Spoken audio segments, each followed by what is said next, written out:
Hello, everyone. Welcome to this week's Fireside Creators. I am your host, Reverend Dr. Sherry Pallas. Tonight, I am chatting with Colby Martin. This is a continuation of a conversation about blessings that was started at this year's Wild Goose.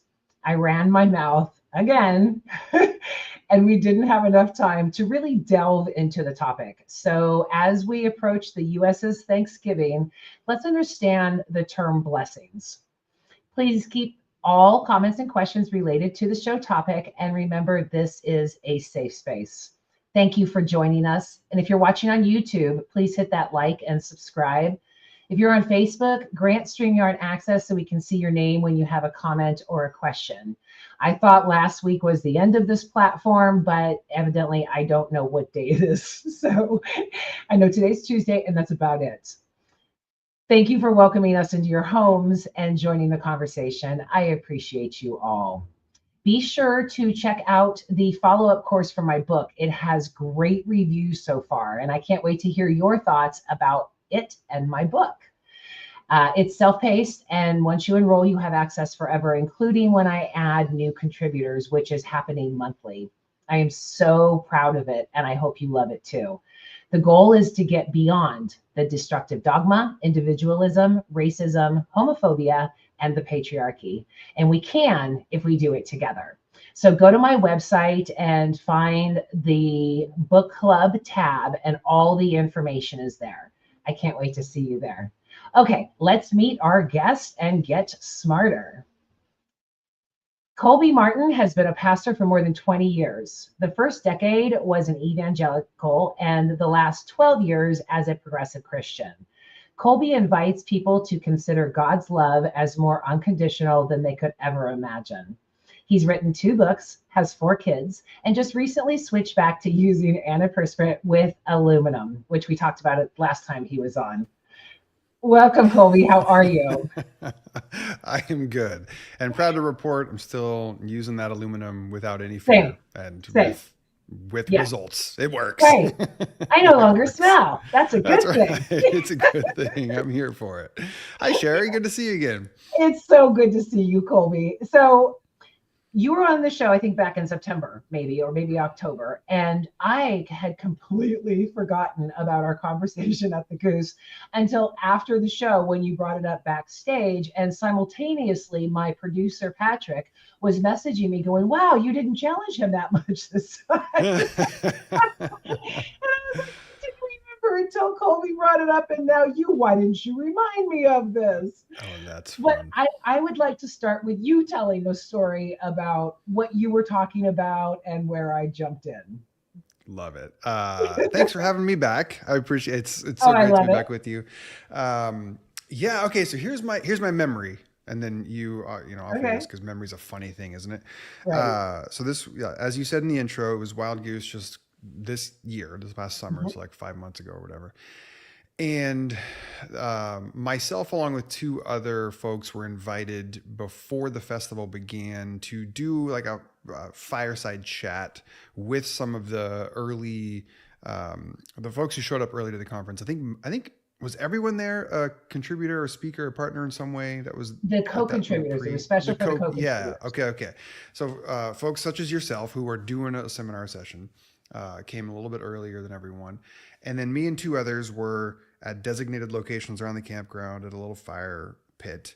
And we were tasked with these, it was something like a 7 or 8 minute talk presentation offering, and then a dialogue for another 7 or 8 minutes. And then the groups would rotate. So ostensibly, all 3 groups would hear all 3 presenters and have a chance for 3 different conversations. Okay. So And it was I'm amazing. one Let of me just interject that. That was oh, one of my good. favorite parts of the Goose every year is that Wednesday night thing. Yeah. I hope you gave that feedback to the organizers because I know Me that they keep my keep mouth trying to. shut. Come on. Uh, so I was super honored to be invited to be one of the folks to host, lead, whatever, these little groups. And so your group was the third and final one to visit my area. And the thing that my mini talk, my offering to the group, was around the idea that in the last 2 years, so 2 years ago, my life fundamentally got flipped upside down as I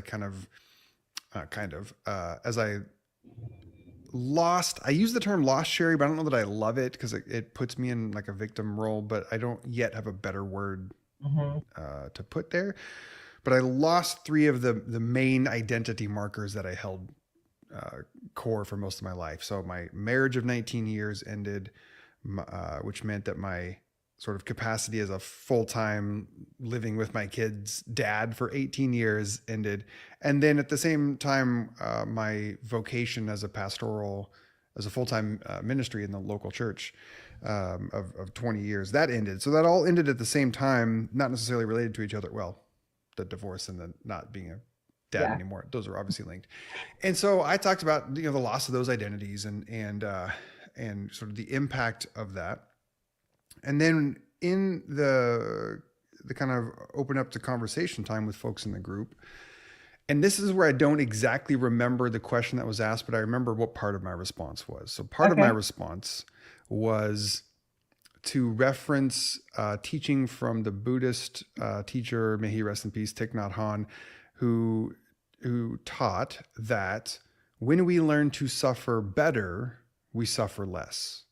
And Mm. we can obviously unpack that as we Yeah, explore. I But the love point that. is that was a bit of my response. And so then I said, so I try to take that teaching and say, is there a way that we can reduce the time between when an event of suffering happens in our life and when we find a kind of gratitude for it? Because I think many of us are really good at this. We're good at looking back in life along the chronology of our history and finding the times where we experience some of the hardest suffering and pain, and being able to, with enough time, for some people maybe we never get there, but I think a lot of us are really good at being like, oh, I can see how that led to this, which led to that, and which made me the person that I am today.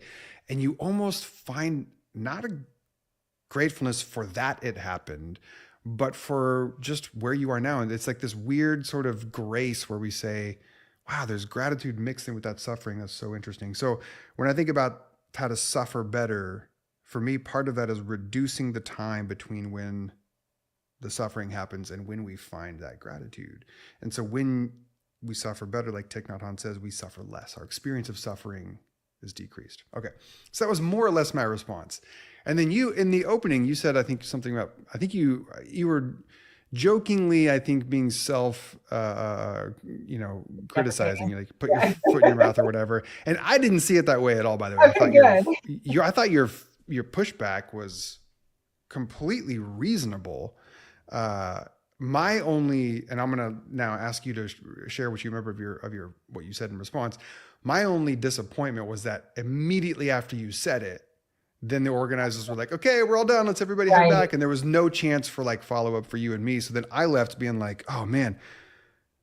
Well, honestly, I was telling my girlfriend right before I hopped on, I'm like, really, if I think back on it, honestly, it was mostly just my ego was bruised, where I'm like, oh, I didn't get to fully defend my position, and I didn't get to like unpack and say, well, I agree with what you said, and here's what I was saying. It was all wrapped up in ego. So I walked away like all wah, wah, but that wah, wah was just my own ego. It was not you at all. So do you remember what you said in response to Well, first, let me my answer? commend Yeah. you on realizing the ego trigger that was there. That's huge growth. So that's Lord. already showing me Jeez. that. I mean, Yeah. I think that's awesome. What I remember is that you had said something to the effect of, I can now see it as a blessing. And when I heard that word, I kind of got triggered. And Yeah. so I came forward and said, look, and in fact, I have a new twist to this, which you're going to love. Kind of drives me crazy, but you're going to love it. But so I came forward and said, look, I lost everything when I got cancer. I lost everything. But what I did is I turned that around. I got my PhD. I focused on things. So I cannot say that my cancer was a blessing. Mm. What I can say is that I was able to make lemons out of lemonade. Mm-hmm. Now, fast forward 2, 3, 4, 5 months later, like 2 weeks ago on the show, we were talking about something, and I actually said, I was fortunate enough to be isolated and I stopped myself. I'm like, whoa.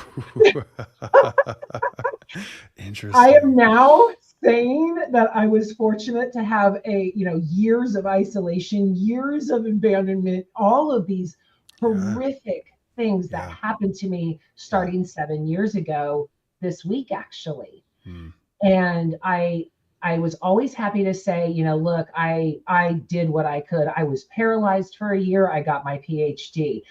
I didn't think I was ever going to get through that time. I really didn't. I had plans to not make it through that time. Luckily, things changed. I grew. I grew to an understanding. And now, with some weird cosmic universal God's joke, I'm saying I was fortunate enough to have all that time in order to really understand myself and to really love myself and to really come through all of these things. And as I said it live on the show, I'm thinking, oh, Colby's gonna love this one. I get my whole hang up Yeah. with what was said was the blessings. And I Yeah. think a lot of Yeah. people in that group were like, yeah, blessings might be a bad word. Yeah. I lost the love of the term blessing when I started to deconstruct, because I always used it as a term of supremacy almost. I am so blessed to live in the U.S. I am so Okay. blessed to have been born a Yeah. white woman. Until someone said to me, and the person in Africa isn't. God doesn't love them. And that immediately tainted the word for me. So when you said, you can look at it as a blessing per se, that's when I went, oh, let's not do that. Yeah. Yeah. But in the whole turn and the whole thing of things, I've come to your point to go, yes, I'm finally at that point where I can say, I wouldn't be who I am without this. I would not. I would probably still be this insecure, really scared girl, just trying to have someone love me, as opposed to me being the person that's giving the love. And to look back on that as being the hardest time of my life, and now to be thankful for it. Wow. It's absurd, right? I mean, it Right? is absurd.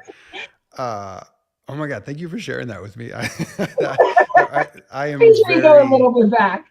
no, it's just, I think what it is, well, a lot of feelings are coming up for me. One of them is I'm humbled by that. I'm humbled by your sharing of that, um, in part because of our personal connection to that, to this conversation, but also in Yeah. part just the larger sense of what it means to be human and to try to figure out how to navigate this life that is filled with constant change and loss and sorrow and suffering. Like that's impossible to avoid a life with those things. And so we're all out here trying to figure out how do we endure? How do we Right. persist? How do we move on? And so anytime I hear someone who had that again, and the fact that you kind of stumbled into it Oh, that big. for me, like is even more of this. I It know. reveals the absurdity of it because that came Right. from a place that was not premeditated. Like you weren't Right. like fashioning, how do I craft this experience? How do I Nope. articulate this in a way that makes sense within sort of the academic world, and maybe the spiritual people won't think I'm so woo woo and blah blah blah. So you're just like, I was fortunate. What fortunate? Where did Right. that come from?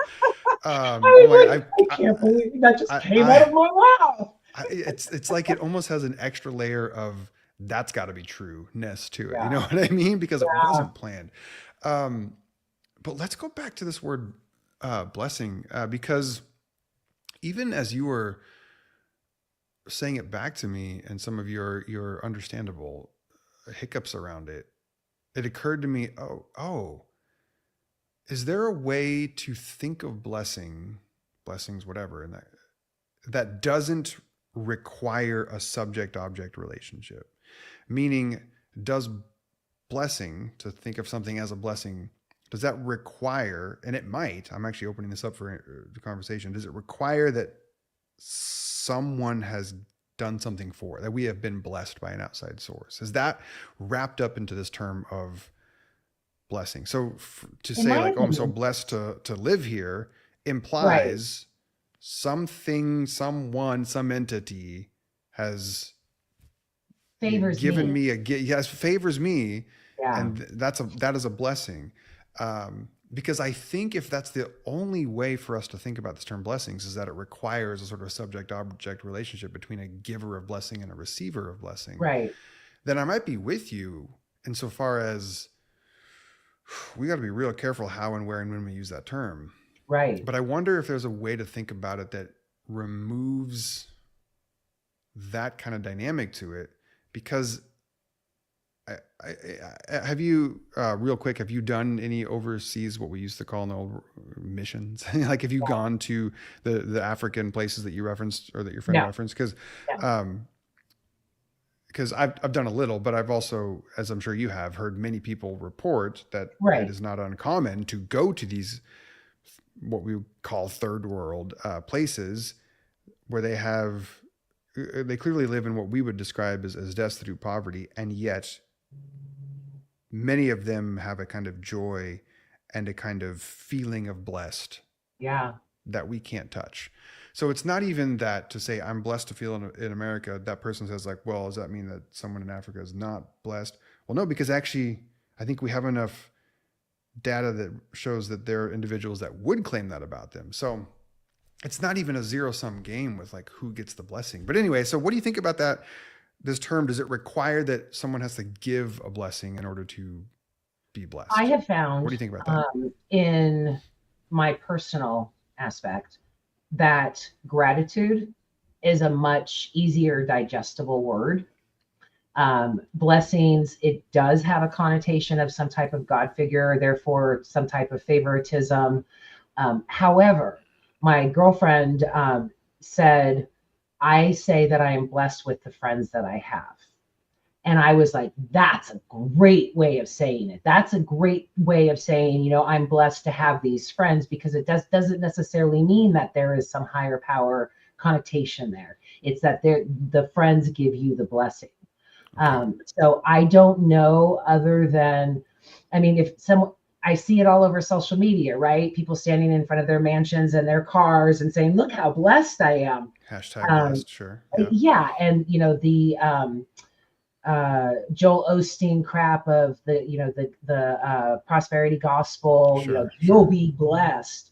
Yeah. And I think that because of that connotation is why I have had to say I can't use that unless I'm looking at, oh, my friend blessed me with something, or I am blessed to have these types of friends, and taking that God figure out, taking that supremacy and that favorite child, thing that a lot of people have with Yeah. blessings, Yeah. and saying I am grateful or I am thankful. And I can say, I am thankful for that time. I'm not thankful I got cancer, but I Yeah. am Yeah. thankful that Yeah. I was able to do all of those things. I'm thankful for the fortitude that I had when I was paralyzed to go, you know what, my fingers move, I can go to school.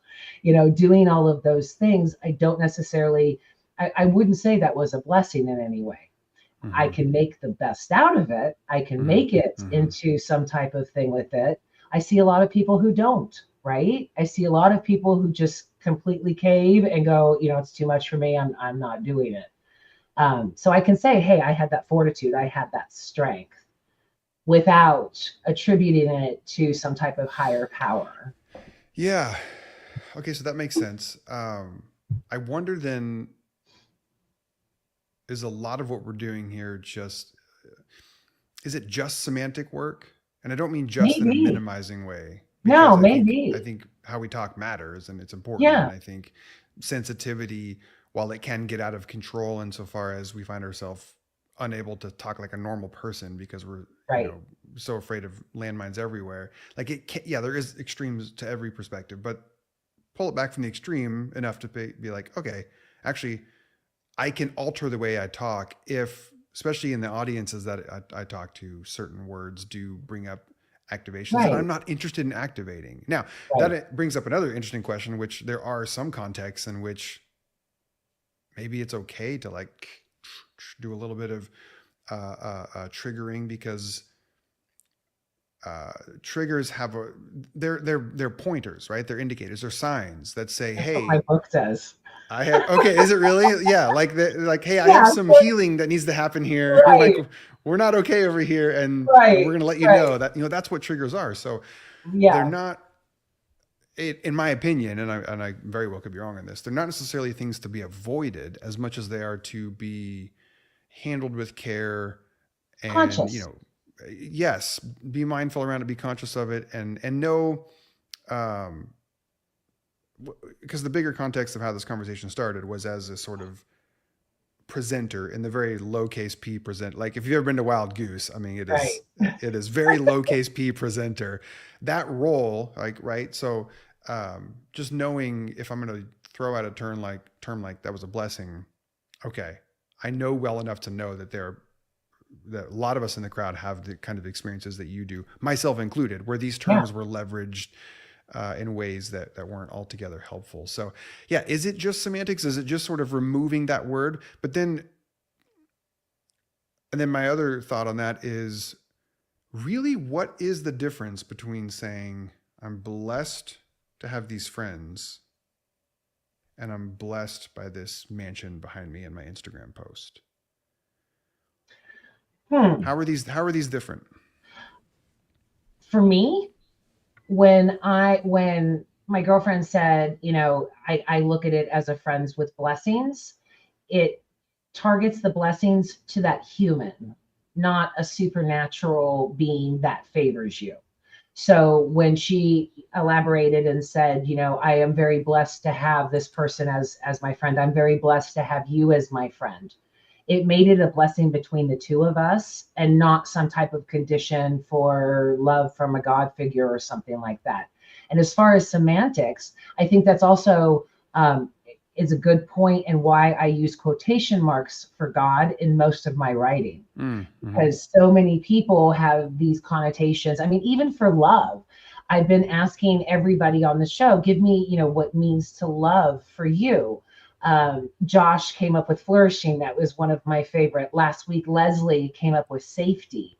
And I was like, wow, never heard that before. Mm-hmm. So we have these, everybody has this type of baggage. And in the roles that we're in, I think to understand and not use those trigger words, or like I said, in my writing, I put God in parentheses, um, because all that baggage comes in. And instead of Yeah, for getting sure. your beautiful talk out, I automatically went, whoa, don't you dare use blessings on this, Sure, sure. Yeah. Um, and what you had to say was beautiful. So much so that I obviously was like, oh, that was nice. And I just turned around and walked away. Yeah, you weren't stewing on it for the rest of the day. Yeah, No, yeah, you I'm were fine. so Yeah, you were fine. sorry. But yeah, No, I yeah, mean, no sorries. yeah, it's one of those things because I've already been through that blessing conversation, and with Yeah, people yeah, who are trying to heal, that could be a trigger, like God can be in so many ways. and I thought my memory is at least I thought how you communicated that was great. Like you did own it as I feel like that word has some baggage around it. That word trips me up. You weren't being my recollection wasn't hey, stop using that term because it I is, try and not that's to. oftentimes the energy of like you can't say that because it objectively is wrong because of like Yeah, well no, it's no not my way like or the highway. right yeah so my recollection is you handled that just fine, more than just fine. It was great. Thank you. I just wanted I in that moment I wanted the chance to respond to say yes and like Right, yes right. and I don't know that that's precisely what I was attempting to communicate in that whole suffering conversation. um, but that's when I was like feeling, oh man, I, this is one of my triggers, one of my like, hey, I have some healing to do over here. Is when I don't feel fully understood, then I get all wrapped around the axle of like, no, I need to be perfectly understood. Like, sit and listen to me talk for 10 minutes straight because once you hear everything I have to say, then you'll understand. And then the little, the built-in assumption is, and agree with me, which is not true, right? But this is how so much of how I've lived my life That's that pastor baggage unconsciously. we have. Oh man, yeah, I'm working through that. It's like, you know what, Colby, people can fully understand what you're saying and disagree. Like it With happens. love, Oh, with okay, love. yeah, I mean, yeah, and yeah. I think that, when I didn't try to be abrasive or, overly challenging, it was like, let me just push back on that just Mm-hmm. a little bit. And here's why. From my side, I didn't see your ego triggered. So you were able to keep that down. it was, it was just more bantering of, Yeah. let's look at it from this type of view and say, Yeah. this might, and I don't even know, I couldn't even tell you who was in the group other than Patrick, who was sitting next to me. But I Yeah. know some people over here went, yeah, okay. So, Totally. when And that group for sure. Yeah. You would have found, right, and you did find great resonance with that feedback because it was the right feedback to give, I think. right. I mean, and words matter. And so we have to really take, the baggage out of it, I think, and Hmm. taking Hmm. these, because when I think of the times when I was an evangelical and growing up, when I used that, like I said in the beginning, when I used I was blessed, it was from supremacy. I mean, I remember crying on the 4th of July, being like, I'm so blessed to be white in America. Yeah. Thank Yeah. you, God. And not even understanding the perception of that I was taking pride in, something I had Yeah. nothing to do with, something that I was truly just the luck of the draw of the chance of life. But Yeah. saying that God gave that to me creates a lot of trauma, a lot of diversity. It gets shunned because of that. It creates a lot. For sure. For sure. There's another I'm going to use the word danger, not because it's my favorite word, but it's the one that popped in my mind. So I reserve the right to change my word later. But Okay. there's another danger that arises for me. And I was thinking about this before I hopped on, which is I try to be acutely aware. I sometimes do better than others, but I am aware, especially as a straight white man who shows up and does a lot of his teaching and preaching in spaces that are often more diverse and progressive. I'm aware of how, due to all of the things that we could probably rightly assume about certain minorities and demographics, some of my words they sometimes come with a bit of like hesitation and suspicion to them, or Mm. sometimes they're received in that way. And again, I understand all the factors at play at that.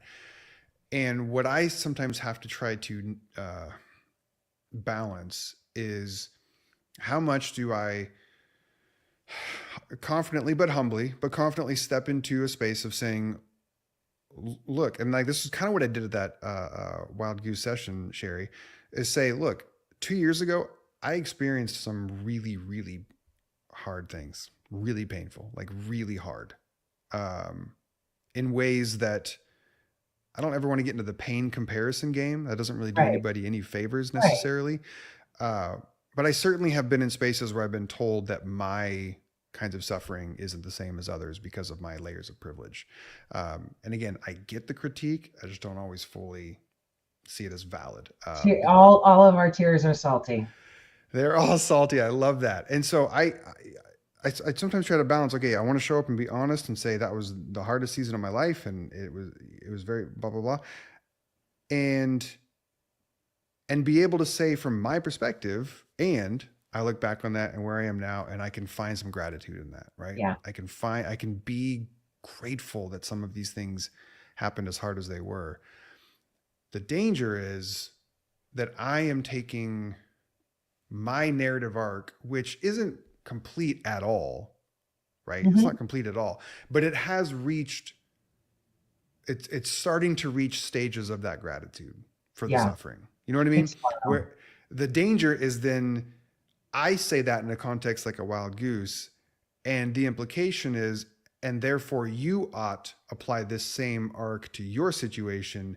And if you haven't reached a point of gratitude in your narrative arc, then you're somehow doing it wrong.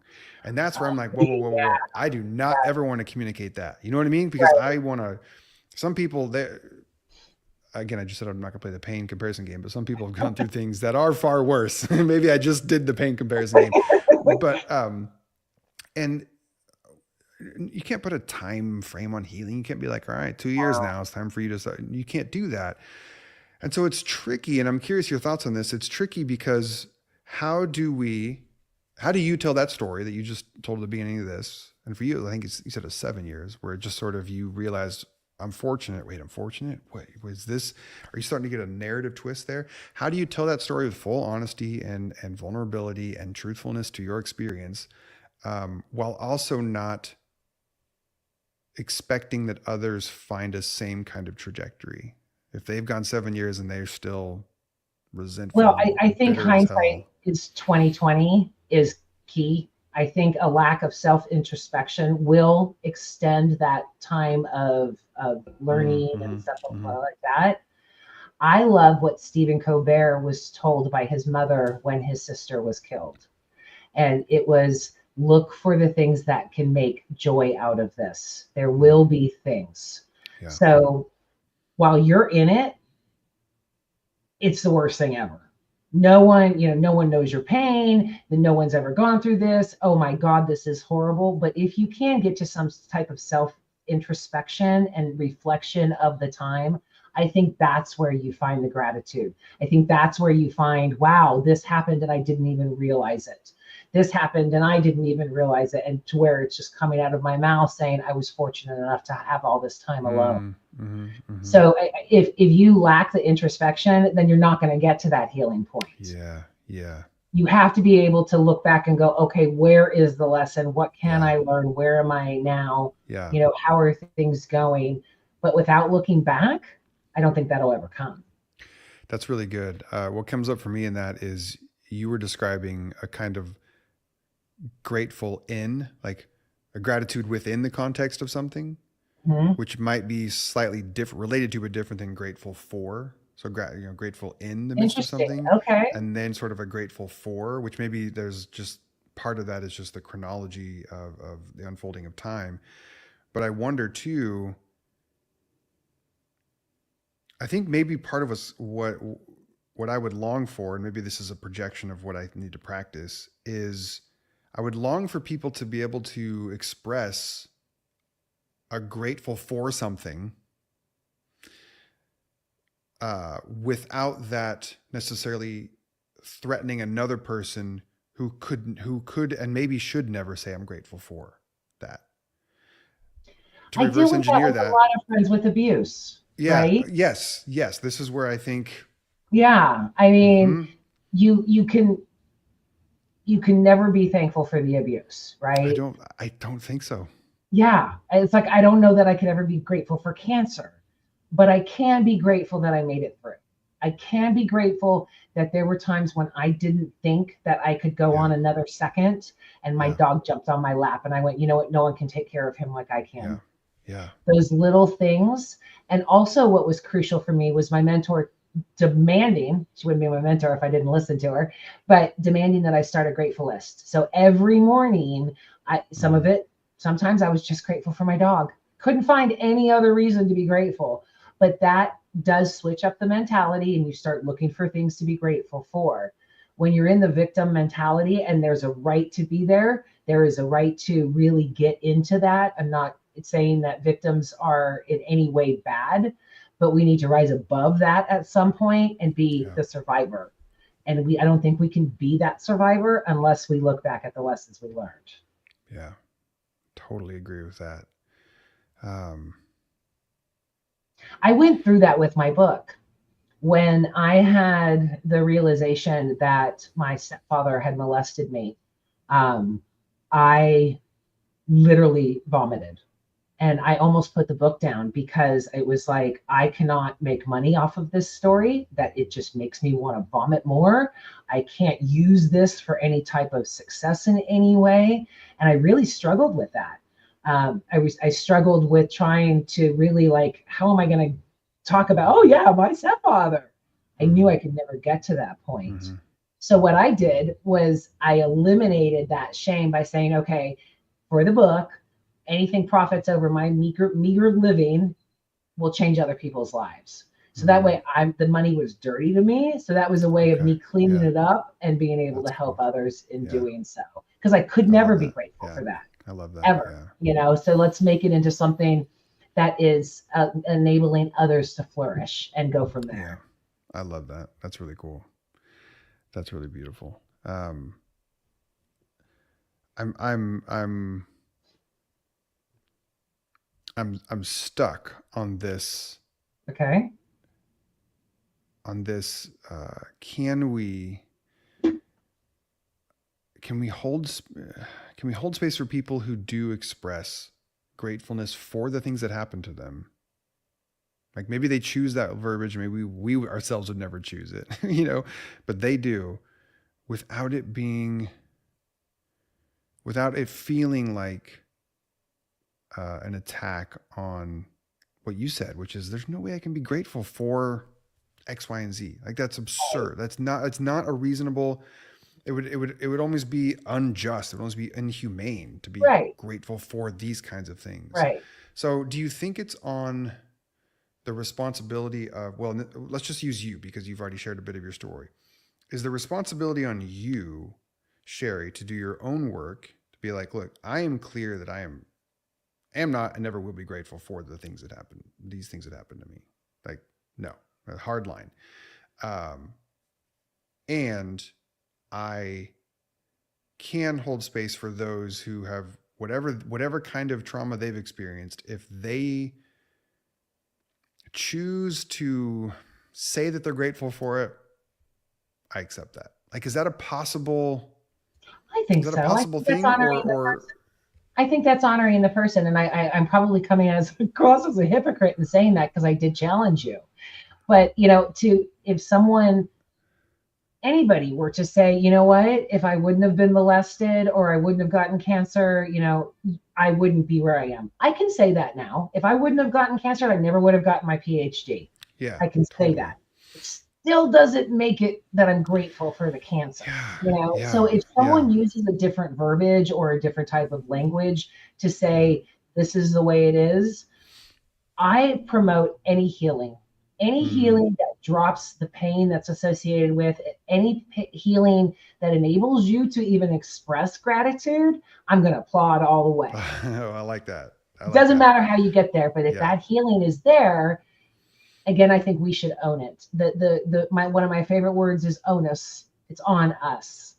So that's what I was saying. I am proud of myself. I could have just withered away and cried all day. There were many days I cried, but instead I did something to further my life. So I am really proud of myself. It increased my self-esteem. It increased my fortitude. So yeah, I can say, well, those events happened, but I can't go back to the one event, right? And say, well, that was a blessing. What I did with it was awesome. Yeah. In spite of. Yeah. Right? Yeah. I mean, I don't know if that means so. Really more healing. I don't know. Yeah, I don't know either. I wonder how, I've read accounts. I think it was Rob Bell that I first read this from, who he was describing interacting with the Dalai Lama and Desmond Tutu, and how they have, when they get together, they have this sort of tickling each other, like laughter fest. Like they just have this lightness about them, and that lightness does not come from the fact that these two individuals have never faced hardship, right? In many ways, you see the inverse, like the depth, the height of their lightness and joy and delight is a direct result of the depth of the 100% experience. Correct. So, and yet to make that, and I'm not saying you, but for anybody to make that normative and say that therefore ought be the goal for everybody, because I wonder what people like that, who have achieved that kind of lightness, would they use a phrase like I'm grateful for, not just grateful in, because I think we've rightfully sussed out that grateful in, there's a bit of understandable distance between you and the event that happened. And you're like, in spite of that thing, I've found reasons to be grateful. And I think most people can find some agreements on that. I think probably where the disagreements start to understandably happen is, can you express great gratitude for the thing? And I just wonder what some of these like uber, whatever we would call enlightened folk, is that the kind of way they would talk about it? Or would they also parse out, no, that deep injustice that happened, that wicked thing that happened, there's no gratefulness for that. You know what I mean? Like, I wonder. Okay, so my Buddhist education is like brewing up in my head. Bring it. I would think that Buddha would say, stop being attached to that, what happened, and find 100%. It. Yeah, and do not don't be attached to that cancer. Look at those types of things. I mean, the attachment feeds our ego. holds on to us, has the victim mentality, blames others. I mean, when I got into Buddhism, it was like, wow, this one's going to be tough. What do you mean no expectations? What do you mean? So, Yeah. wow, I've never even Yeah. heard of Yeah. this. Yeah. But yeah, I mean, being attached to that hard thing is not healing, Hmm. right? Hmm. It's not being able to move on from it. Being attached to that pain is ignoring the healing per se. It's focusing more on that. But yeah, I mean, I would love to have asked them, Yeah. and how to even reconcile this. Yeah. Yeah. That's a really great point. I like what What do you Carrie think? Ann says right here. She says trauma is not a delight, but there are lessons and growth that manifest from the trauma with an active healing mindset. Yeah. Mwah. Yeah. Yeah. Thank By you, the way, Carrie. good to see you. By the way, she's a Yes. goose friend of mine, Yep. of many, of course. Yeah. So I think she was describing there the difference between the grateful for versus gratitude within, or as a Right. result of, or coming out of. I think there's an important distinction there. Here's Well, another I mean, question. Go ahead. I want to ask how, for me, it's been a lot of time, therapy, a lot of introspection, forgiveness, grace. Is that the path towards healing in this type of thing, to find that gratitude? Or is it just looking?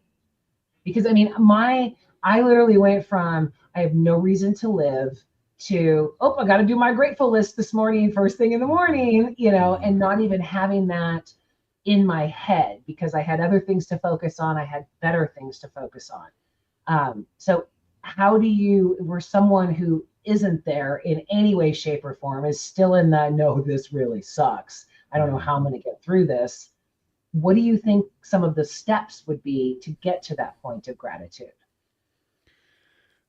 Well, I think you're spot on in terms of you can most likely find something to be grateful for, right? Whether it's the shirt on your back or the coffee in your mug. Right? So starting small. Start with what you can accomplish. Like no one's Right, asking you to run a marathon, but can you go walk around the block 2 times? You could right, probably do that, right? This was when I first moved out of the house 2 years ago and was experiencing deep anxiety panic attacks for the first time in my life. I finally understood that that's a thing. Like, oh, that's what people mean. This is yeah, awful. I remember a friend of mine in the midst of one on the phone, she said, all right, I need you to hang up the phone. I need you to go on a walk and just find a flower to stare at. Like you can do that. You can walk and you can stare at a flower. And I'm like, this is the stupidest thing ever. And I just started walking. And sure enough, I find this flower and I just stare at it. And like you said a minute ago, it has a way of when you're drawn into just the moment, you're brought into here. At mhm, least for that moment, you are not perseverating. You are not getting right, overwhelmed with the thing that just moments ago was overwhelming you. So I right, do think 100%, um, what you're naming as like a practice of gratitude is certainly one, has been shown to be highly effective in moving people mhm, along in the process of healing. Um, I know some other things for me was just finding, and this is all, none of this is groundbreaking, but just finding what are the things you can control, because so much of the suffering and those experiences are you realize how little control you have over your life, over what being happens a to you, control all of that. freak, that was where most of my suffering was. I, I can only imagine. And I say that because I'm not a control freak per se. So I can literally only imagine how awful that would be for someone Yeah, who like is I have no degrees more. control over Yeah, anything. Are you kidding me? Yeah, it yeah, sounds horrible. And so, and yet for me, I'm like, okay, there's a few things I can control. I can control what I eat. I can control when I go to bed, maybe not how the quality of sleep, but I can at least right. try to like get sleep, and I can exercise. Right. So I just started to focus on just those three things.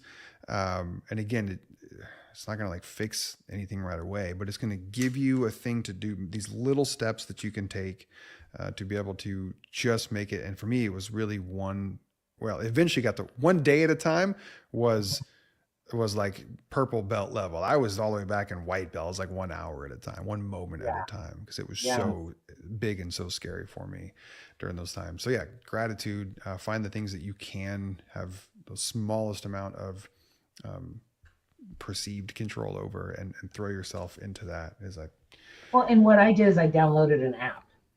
It was a diary app. So what I did was in the first couple days, I did 5 things. And then like after a week, again, this is all from guidance from Michelle Saveco, who is my wonderful mentor. But by the end of the first week, I had to be at 10.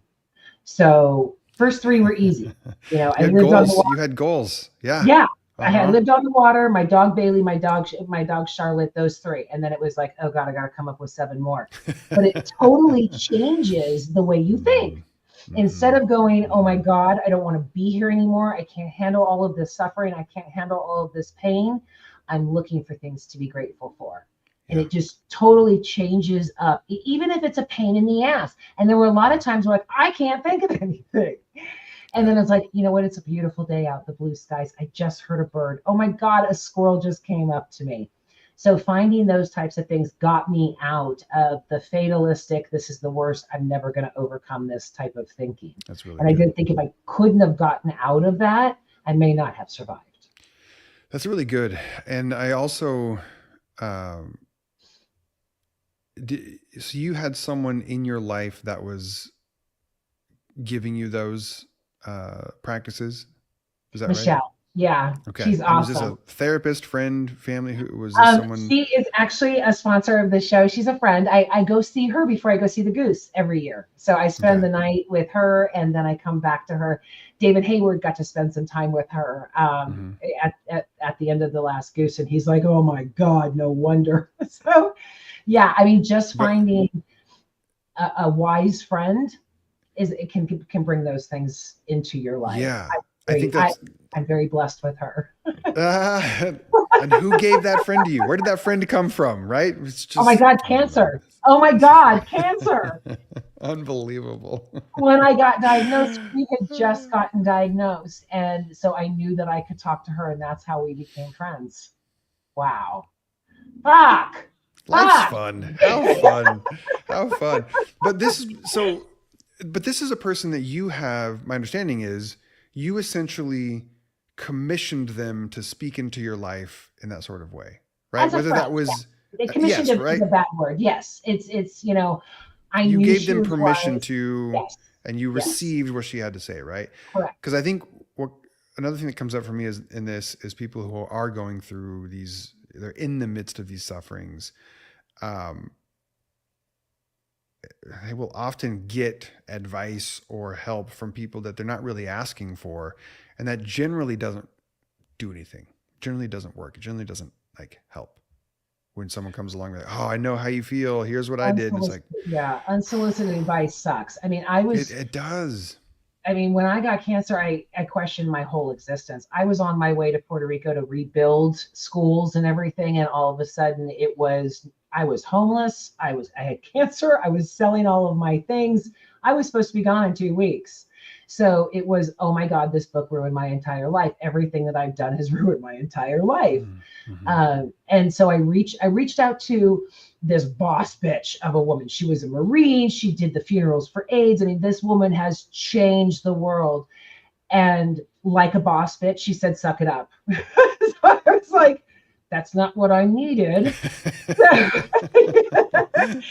So it was like, oh my God, Michelle is just, I had followed her. She does the I'm not that kind of Christian.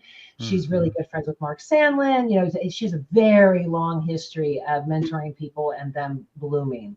At that point, I didn't really realize that. I was like, I need someone to talk to. Yeah, And yeah, she just became this person in my life that I could go to and go, okay, set me straight. I'm going through this. And it was even more so her husband died unexpectedly. And I was so worried about her. And she's coming through with difficulties, obviously, because she's human. But I mean, it's like, oh God, why did I even worry about you? You were so wise and you were so full of love. That's why, I was fortunate enough to have her in my life. So yeah, find a friend that's wise, not an yeah. idiot. That will Well, help. not an idiot, and yeah, yes, not an idiot.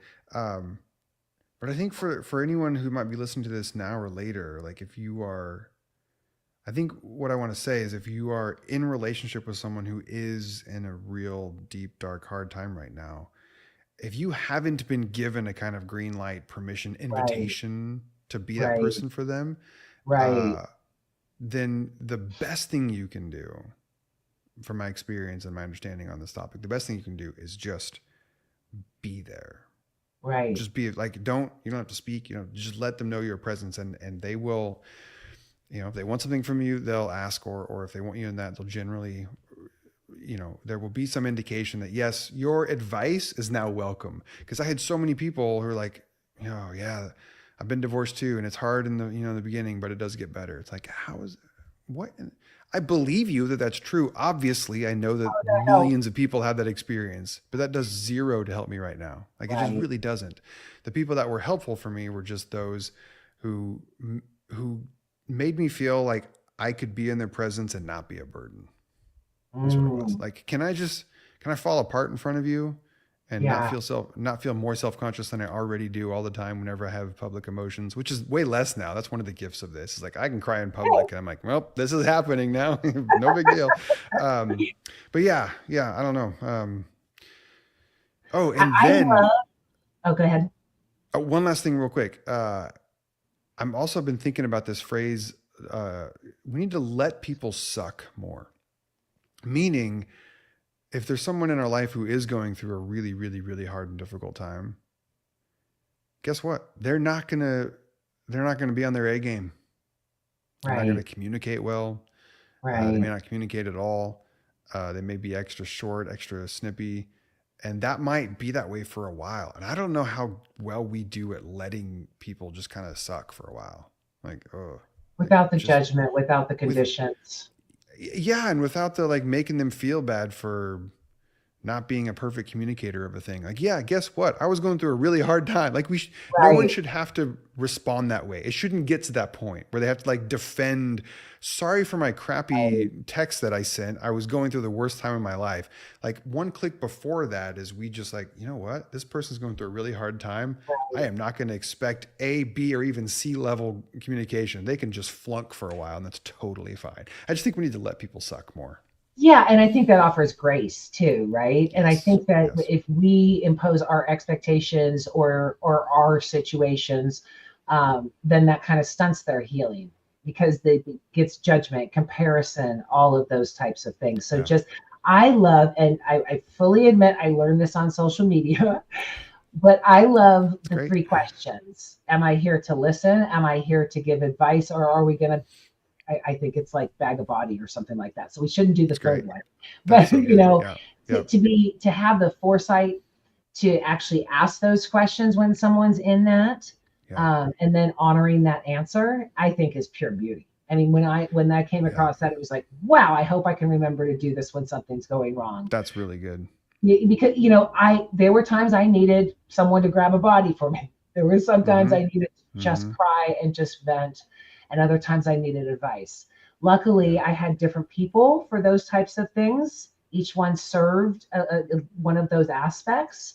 Um, so, I think that more necessary than watching our words is enabling a space to honor that healing, to Mm. honor the trauma, without saying, get over it, get on with Yep. it, Yep. and give them the Be space. grateful. Find something to be grateful for.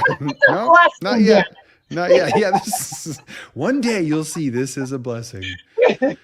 Yeah. I don't I know. mean, I don't know. and if someone would have told me that back then, which they might have, Yeah. it would have probably throat punched them or something like Yeah. that. Yeah. But yeah, I mean, without that time that I cursed every minute of, I would not have healed. I would not have known myself. I would not have had that.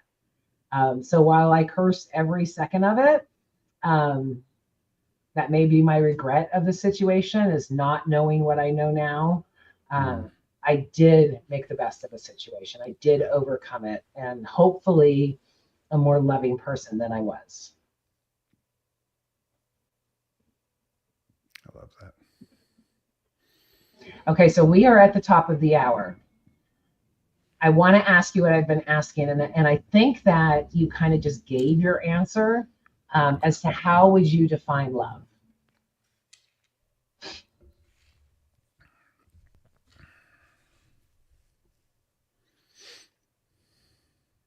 By the way, I don't know if you're even aware, but this was a huge conversation we were having back at the Goose.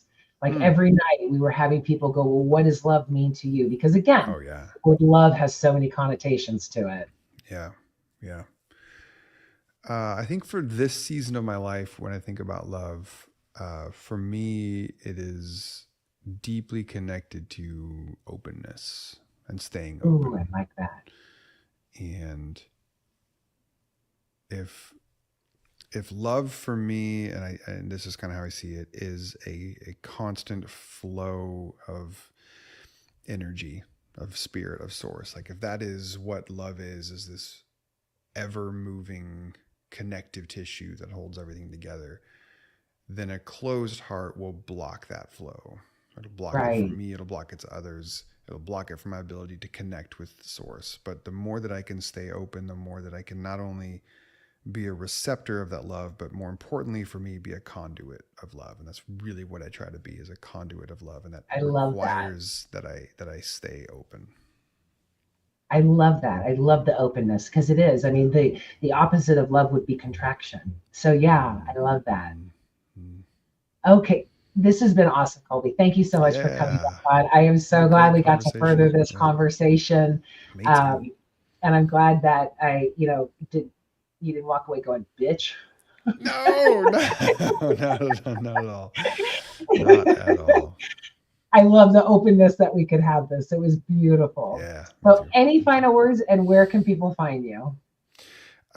People can find me on the internet. Pretty easy. If you Google Colby Martin, I'm going to show up at the top of most of Google's lists, just because there's not a lot of names like mine out there. So yeah, thank you for putting out on the screen there. That's where I do all my writing these days. I've got 2 books that have been out. I've got a 3rd one on its way.